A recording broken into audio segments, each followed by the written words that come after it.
So today we're given the gift of listening to our minister, Reverend Brian Walker. And he has chosen a title which is very intriguing to me, so I can't wait to hear what he has to say. Be yourself, everyone else is taken. Brian.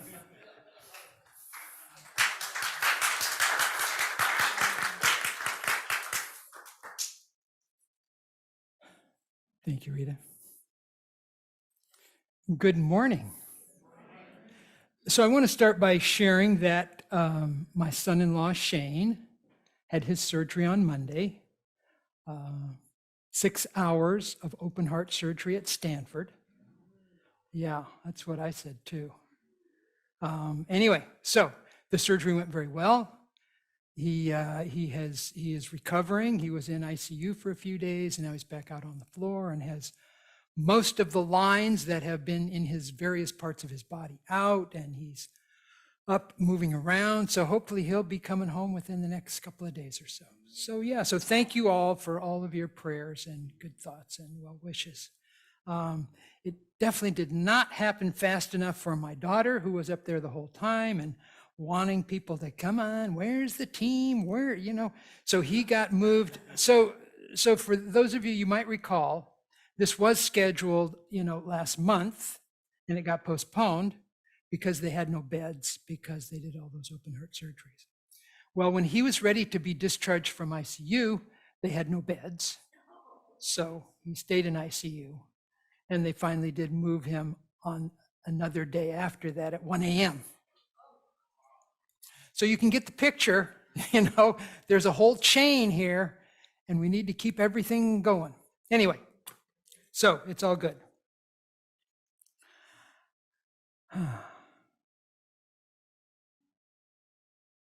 So one of the interests that I have had throughout my life is the meaning of life.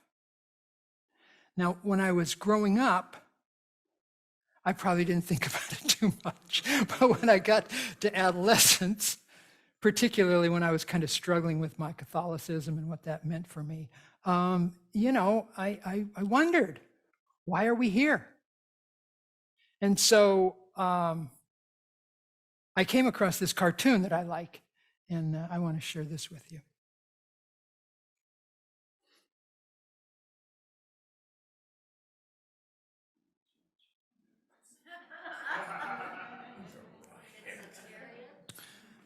It's a riot. It's a riot. It's a riot. So anyway, for me, it's, because the theme of the month is purpose, living with purpose. And, purpose is very much tied up with meaning. Purpose is about why. Why are we here? And so that's something that I want to share with you, my reflections on that. And I'm going to start with a story. This is a gospel story. And it's about Jesus. This is from the Gospel of Luke, when Jesus is age 12. So Jesus and Mary traveled with Jesus to Jerusalem to celebrate Passover. And when the festivities were complete, the family was returning to Nazareth. And so Jesus' parents thought that he was in the group because, people traveled as a crowd during these kinds of occasions. And so after a while, they realized he was not there. So they searched everywhere. Nobody in the group had seen him, and where was he? So they went back to Jerusalem, and they looked for 3 days. Finally, they found him in the temple, and he was discussing spiritual matters with the elders. And when he was admonished by his parents, he answered, "Did you not know that I must be about my Father's business?" Did you not know that I must be about my Father's business? So at 12, Jesus knew what he was supposed to be doing. Now my Father's business is the King James Version translation. Actually, most modern translations have "be in my Father's house." And metaphysically, when we think about house, we think about consciousness. And so Jesus is acknowledging that I need to be in that consciousness of oneness, to go to my Father's house, to be in the truth of who I am. And that, he was clear about, was his purpose. And, it's not just Christianity, but it's every major religious tradition that teaches us the same thing. That we're more than we think we are. That we get identified with this ego self, and that we live this life on a kind of superficial kind of level. And we think that we are this human body and this human experience. And that's the extent of it. But when we look deep within our souls, when we sit on our eggs, as the inspirational reading was suggesting, or stay in ourselves, meaning to be present to that deepest part of ourselves, that we discover that this ego is just the lightest veneer, this wave on this ocean of depth of who we are. And that is, of course, our soul. That we have this divine connection to the universe in this most profound sort of way. So, all of the religious traditions talk about this, and they use different kinds of terms, whether it's salvation or satori or enlightenment or liberation or nirvana or awakening. All of these terms describe the same thing, and that is that we discover who we truly are and we live from that energy. So our primary purpose in life is to learn that we are love personified, that we move from an ego-centered kind of existence to a deeper consciousness, knowing the truth of our being, that we are spiritual. So one way you can think about it is to move from fear to love. So we all have a universal purpose, and that is to discover who we truly are, that we are spiritual beings, that we are beings of light and love.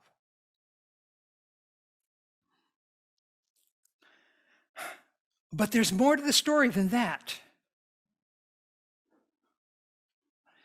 So I want to start with another story. This one is about a man named Richard Leder, L-E-I-D-E-R. And he's an author of many books, a speaker, and he founded a company called The Purpose Company. Do you love that? I love that.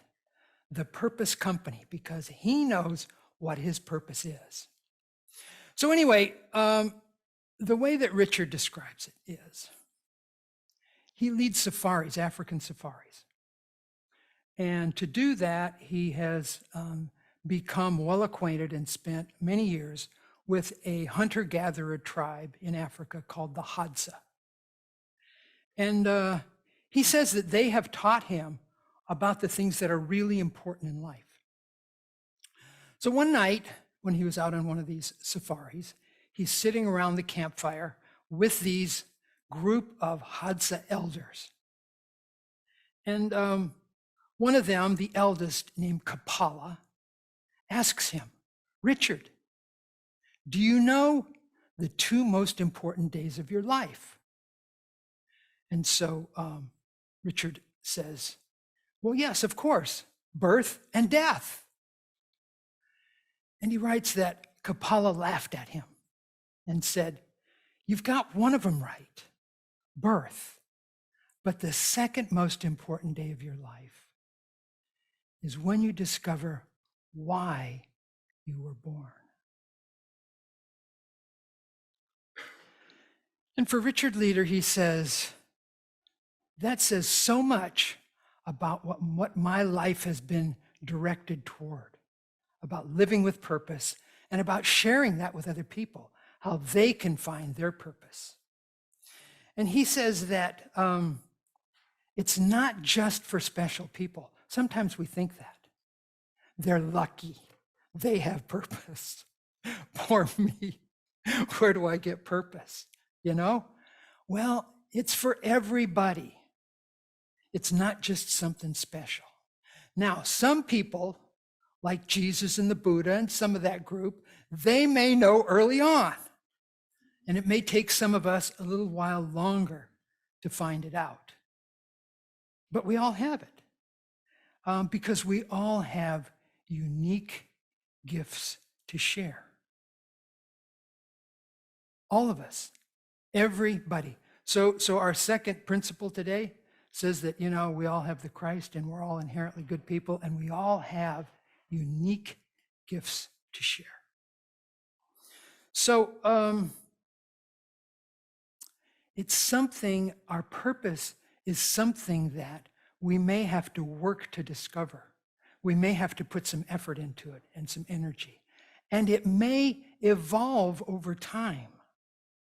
But it's really important that you believe that you're here for a purpose, that you have something special to share. You can discover it, and you can live from that energy of knowing what your purpose is. So purpose is fundamental. It's an important part of something that we're born with, everybody. And born into this human life. So you can think about it as of having a mission, okay? So we all have a mission. We're here with a mission.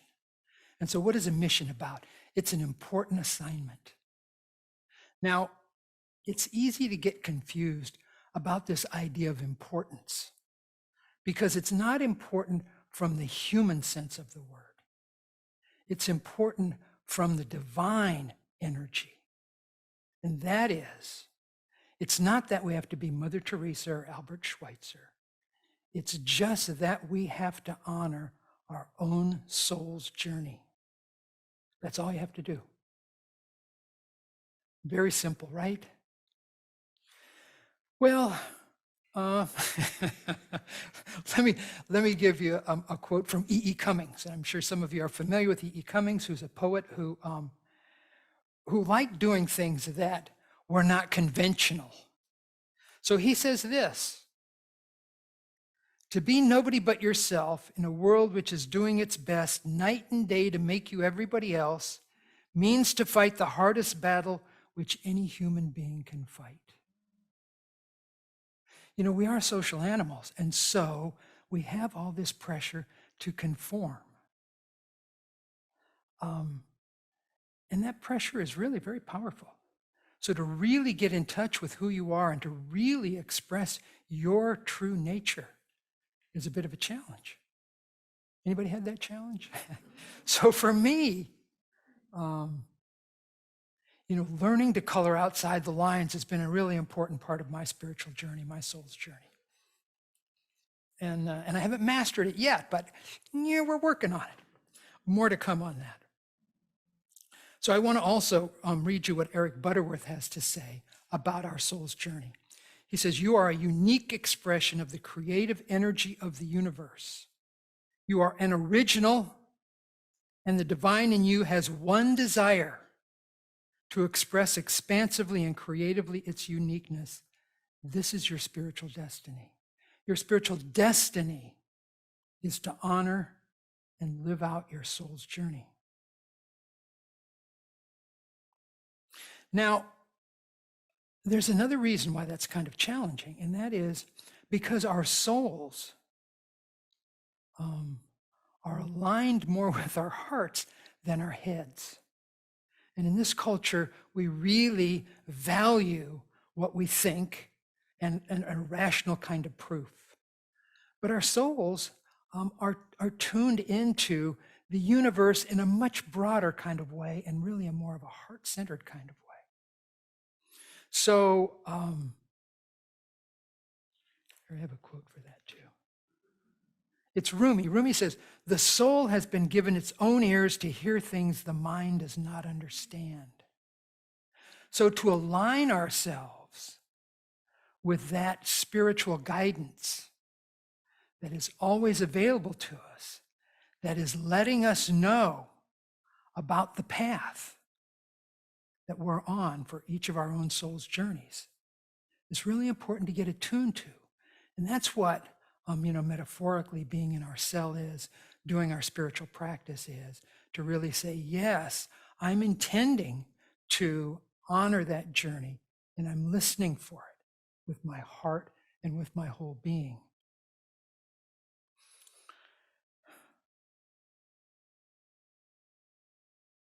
So for me, one of the things that I affirm every day is my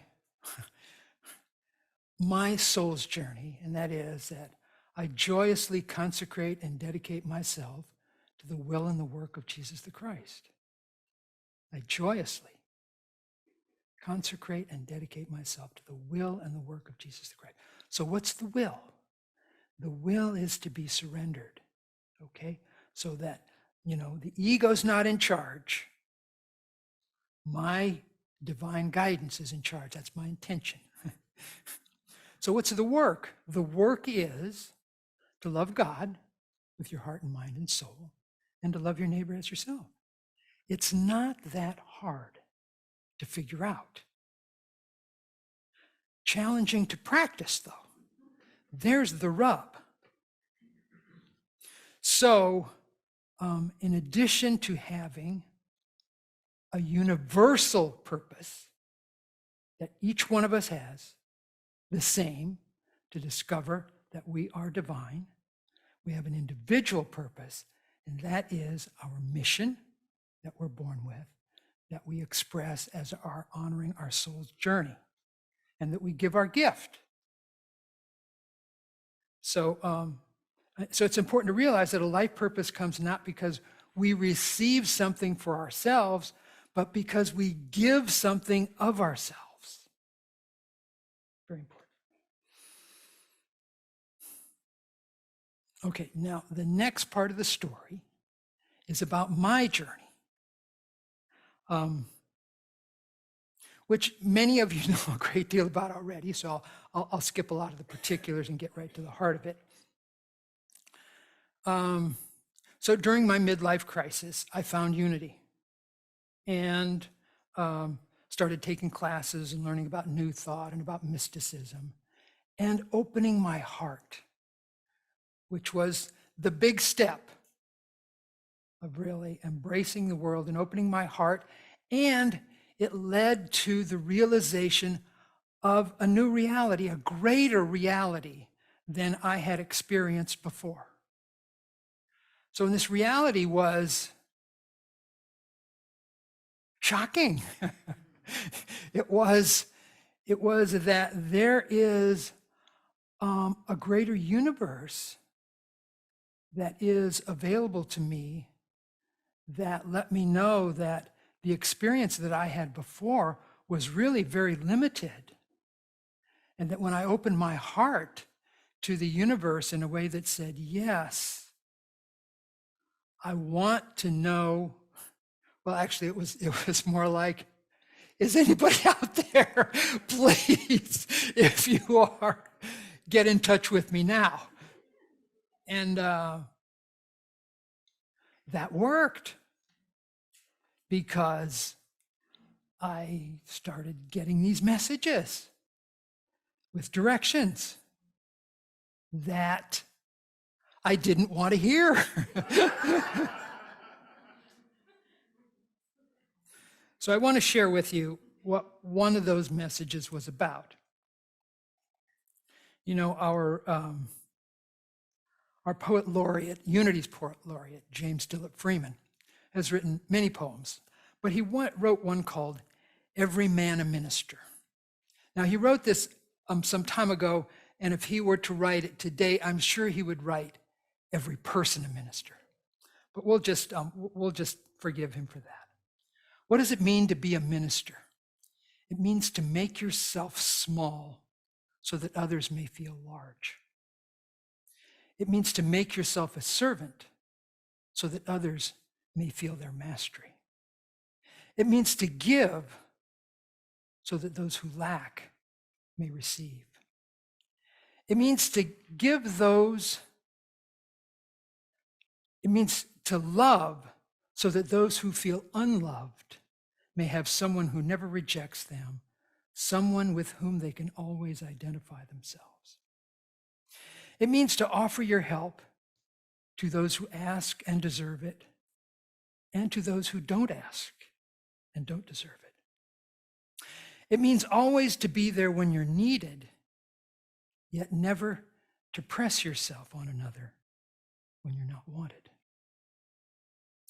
It means to be God-centered and human-hearted, to involve yourself in man's humanity and keep your vision on human's divinity, and so draw forth in all around you the human form divine.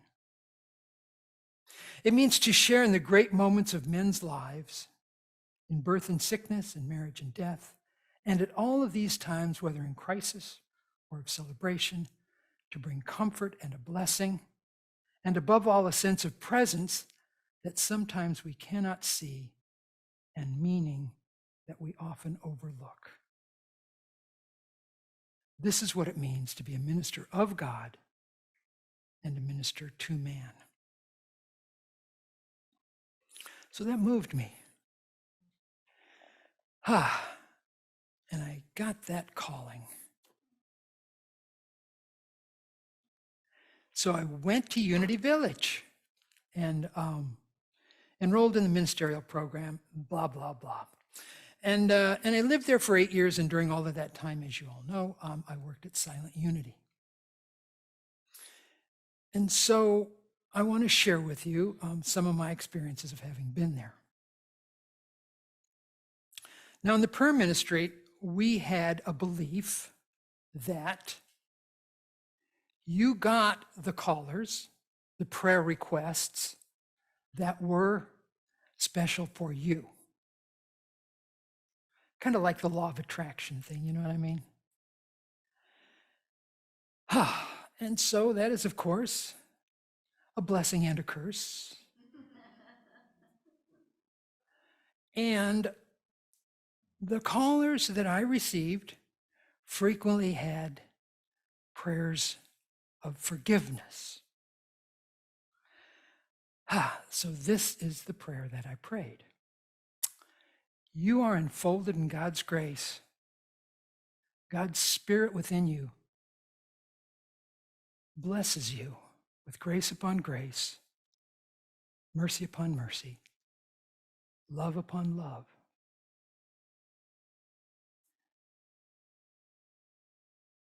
No matter what you've done or what you've thought, God's love sees only good in you, and God's love within you calls forth the best in you.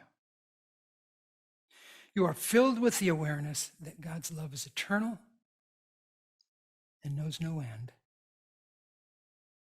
God's mercies are boundless, and God's kindness is without limit. Whoa. So, when I first started praying that prayer, the tears would just roll down my face. And I got a lot of those prayers. And so I prayed that prayer a lot of times. And, the universal law is what you give is what you get.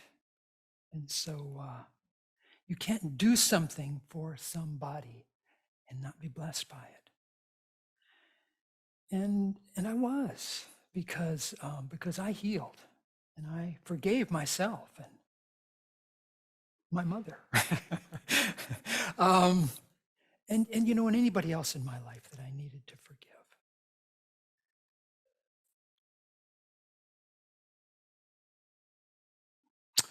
So one of the other things that I experienced at Unity Village was I was part of a Buddhist group. One of my teachers there ran a Buddhist Sangha right on the campus there. And to me, that is so in line with what unity teaches. Unity. We're all one. They're different paths, but it all gets to the same place. So we had our group there, and we met weekly, and of course we all did our daily practice, and we had quarterly silent retreats, 3-day silent retreats that we did every quarter. And I did that the whole time I was there at Unity. So I really had, a strong Buddhist kind of background, and still do. And so when I moved to San Luis, when I left Santa Maria, I joined the White Heron Sangha and was with them for a while before I came here. Anyway, so when I came back out here to Santa Maria, to be at Unity of Santa Maria, to be the minister, I continued at times to go to retreats. So Spirit Rock, I went to Spirit Rock one time. One of the retreats that I went to was led by Insight LA, and it was put on in the desert. And so this was a few months after my divorce was final, so I was still kind of processing some of that stuff. So at these retreats, as is often the case, you meet with a teacher. Usually for a group, there are probably 50 of us. There are a handful of teachers, 3 or 4 teachers, and we get in a small group, and we share what's going on for us at the retreat. And so in this group, there were 6 of us, 3 men, 3 women, and it was Trudy Goodman, who is the leader of Inside LA and is Jack Cornfield's wife. So anyway, so we're all sharing, and one of the women kind of casually says, when I wake up in the morning, I think to myself, how can I support my husband in having the most wonderful day of his life? And the 3 men, I think all of us kind of snapped our necks like this. But I'm sure the other 2 were thinking the same thing that I was. Where the hell have you been all my life?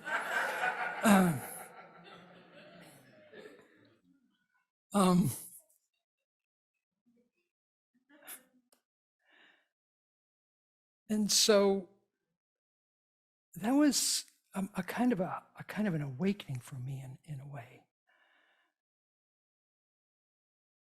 because now I don't want you to think, and I don't want to mislead you into thinking that when I wake up in the morning, I think to myself, God, how can I make Kathy have the best day of her life? Because I'm sure she will tell you, he doesn't do that. She thinks, he's probably thinking more about how the Lakers are going to do tonight than that. But the important point is, in my soul's journey, what I realized was that I could be the one saying what this person said. That it's not that I need to go out and find somebody who has that kind of energy and that sort of commitment. But I could do that. I could be the one that did that. I'm still working on that. But I mean, it really, and I'm sure you're all familiar with this, it's what Gandhi said, be the change. When you follow your soul's journey, then you are that energy. You are that light. You don't have to find somebody else for that. You bring that energy. It's who you are.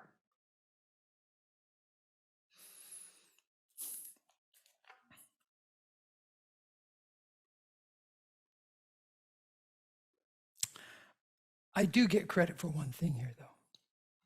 I do have a special nickname for Kathy. I call her, I refer to her as TBC, which stands for Totally Bitchin' Chick.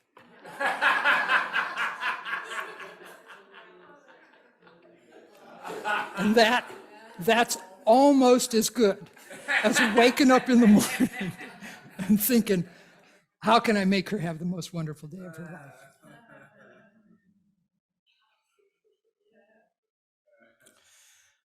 So, talking about living a life of purpose. So we all have a universal purpose about finding out who we are, that we are spiritual beings. You know, St. Teresa of Avila says, we are the hands and feet of God. We are here to create, to express, to be our own individual selves. We are God expressing as each one of us individually. And we all have an individual purpose or mission, some important task for us to share the gifts and talents that we each have.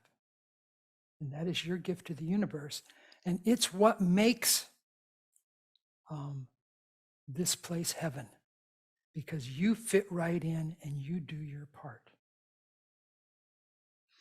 So I want to close with an Hasidic story. So there's a rabbi named Zusha, and he dies and he's standing ready before the judgment of God. And so as he waits for God to appear, he's nervous, even though he has led a very saintly life. He's nervous about what God might say to him. And so he begins to imagine that God is going to say, why weren't you Moses? Why weren't you Solomon? Why weren't you David? But God shows up and surprises him and says, why weren't you Zusha?